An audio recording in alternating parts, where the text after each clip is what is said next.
Remember the catchphrase pork, the other white meat? If you grew up in the 80s, you definitely saw those ads everywhere. From TV to grocery stores, pork was sold as a healthier option than beef, thanks to its bright pinkish red color and fat content. It was even competing with chicken for being lean. The ads played into the growing fear of fat in America, pushing pork as a better choice.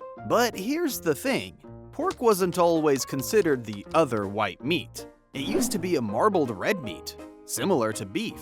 So how did we all get sold on this idea? Let's find out. But first, why don't you hit that subscribe button to stay up to date with all our videos? Back in the day, pork was the go-to meat for many people. Pigs are amazing creatures because they can turn almost anything they find into meat. But because they eat pretty much anything, some people were a bit put off by the idea of eating them. Still, for folks who needed protein but didn't have much to spend, pigs were perfect. And if you've ever had prosciutto, you know how delicious pork can be when cured and aged. Before everyone had a fridge, being able to preserve meat was crucial, and pork's fat content made it an ideal choice. Ask anyone outside the US what they think the meat of America is, and they'll probably say beef. After all, the cowboy image is iconic, but historically, America was more about pork. When Columbus came to the New World, he brought pigs along, first as a backup food source in case they got lost, and second to breed once they landed. Fast forward about 100 years and DeSoto brought 13 pigs to Florida. In just 3 years, those 13 pigs multiplied to over 700, marking the beginning of the American pork industry, and also the start of feral pig problems. Native Americans saw the potential of these animals, learning quickly that with enough space, pigs could be ready to eat in under a year, and a few pigs could feed a family all winter. However, as pigs roamed freely, conflicts arose, with natives sometimes punished for taking pigs from settlers. A situation made worse as they were pushed off their lands and faced hardship from disease and displacement. The 1700s saw the rise of new transport and storage methods, like refrigerated train cars cooled with ice, which made it easier to move meat across the country. This is how places like Chicago and Kansas City became key travel and trade hubs. As the US grew, pork's value shifted from its byproducts, like fat, to the meat itself, especially as petroleum products started to replace animal-based oils. Farmers then started focusing on breeding leaner pigs, especially those raised on crop rations from states like Iowa. These pigs produced more meat with less fat and at a lower cost. So pigs were shipped to the Midwest to be raised and processed, and then the pork was sent off to the cities for people to eat. Back then, beef wasn't really an option for most people because it was expensive and didn't keep as well as pork. Pigs were just more practical. They could eat just about anything and turn it into meat, which made them perfect for people who needed a reliable protein source without spending much. But as people started moving away from rural areas and into cities, things slowly began to shift. Refrigeration came along, making it easier for people to store beef for longer periods, and suddenly beef became more accessible. At the same time, concerns about fat started to grow, and many people switched to chicken, which was considered leaner and healthier. This change hit the pork industry hard. To keep up, they had to make some adjustments to how pork was produced and marketed. So with a lot of help from the government, universities, breeders, and other groups, they developed a pig that could produce lean meat quickly and on a completely different diet than before. Not only was the meat leaner, but it was also paler, making it look more like chicken, which was seen as the healthier choice at the time. Around this period, a study came out that linked red meat to an increased risk of heart disease.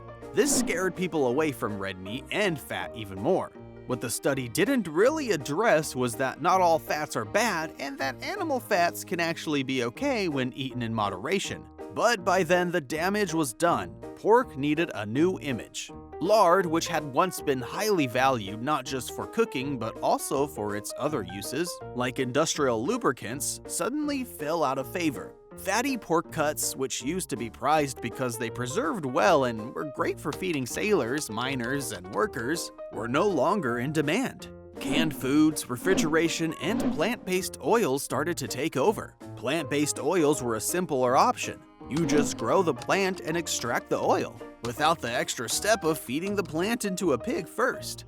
Seeing where things were headed, pig breeders began to adjust. focusing on producing meat rather than fat. This led to pigs becoming leaner over time as breeders aimed to meet the new demand for lower fat options. Enter the age of CAFOs, concentrated animal feeding operations, a term that would make traditional farms like Firefly farms shudder. On these industrial farms, pigs spend their entire life in confinement.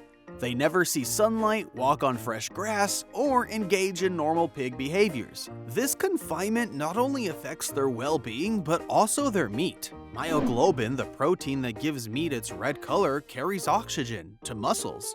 In confined animals that don't move much, myoglobin levels drop. That's why chickens, now mostly flightless, have white breast meat but still have red meat in their legs. They still get to run around. A Texas A&M study found that factory farm pigs have myoglobin levels similar to those of chicken or even fish. Just think about that. A pig, which can weigh up to 600 pounds, ends up with the same myoglobin levels as an animal that barely hits 10 pounds. Pigs are natural rooters, and when they root in their environment, they absorb minerals like iron, which also contributes to the redness of their meat. But pigs and CAFOs never get that chance, so piglets there need a massive iron shot after birth. Unlike piglets on pasture who get their iron from rooting, as CAFO piglets grow, they can develop anemia, which further pales their flesh. The result of all this confinement and selective breeding?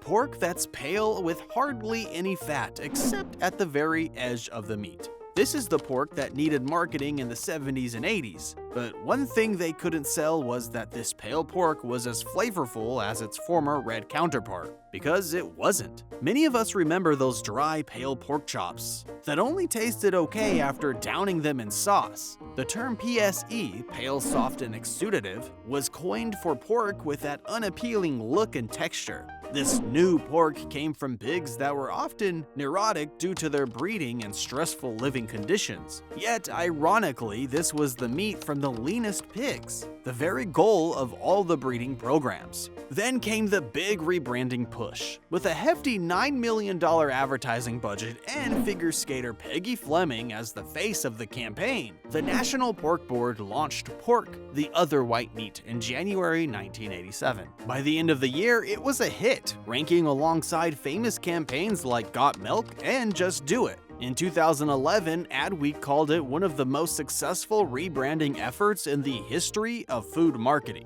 This campaign has had a lasting impact on how Americans view pork. Despite the fact that pork is still technically red meat, since it's from a mammal, unlike the true white meats of birds and fish, the campaign effectively disassociated pork from other red meats like beef and lamb. The TV ads rolled out in March 1987, showing pork as a white meat alternative to chicken or turkey, with dishes like cordon bleu, kebabs, and pork à l'orange. Print ads encouraged people to rethink meal prep, including one written like an obituary, mourning the end of a long-loved tuna chow mein casserole recipe replaced by new dishes like orange glazed pork tenderloin. By Super Bowl 29, they launched the Taste What's Next campaign showing pork in restaurant settings, even involving chefs like Emeril Lagasse. Pork sales in the US jumped 20%, reaching $30 billion annually by 1991. USDA data showed pork consumption rose from 45.6 pounds per person in 1987 to a peak of 49.3 pounds in 1999, while beef consumption declined during the same period. As a result, US per capita pork consumption increased from 45.6 pounds per person in 1987 to a peak of 49.3 pounds in 1999. Pork sales also saw a boost, reaching $30 billion annually by 1991, with pork chops in particular becoming more popular. By 2022, pork consumption stood at 51.1 pounds per person and is projected to rise slightly to 52.7 pounds per person by 2033, indicating stable demand despite fluctuations in dietary habits. Today, about 66% of Americans between the ages of 18 and 59 consume pork daily, outpacing beef and chicken at certain meals like breakfast, where bacon and sausage are the top choices. While pork remains less popular than beef or chicken at dinner, the enduring impact of the Other White Meat campaign is clear in how pork has maintained a solid position in the American diet. So, did you know the US had such a storied history with pork? Leave a comment below. But that's all for today. See ya!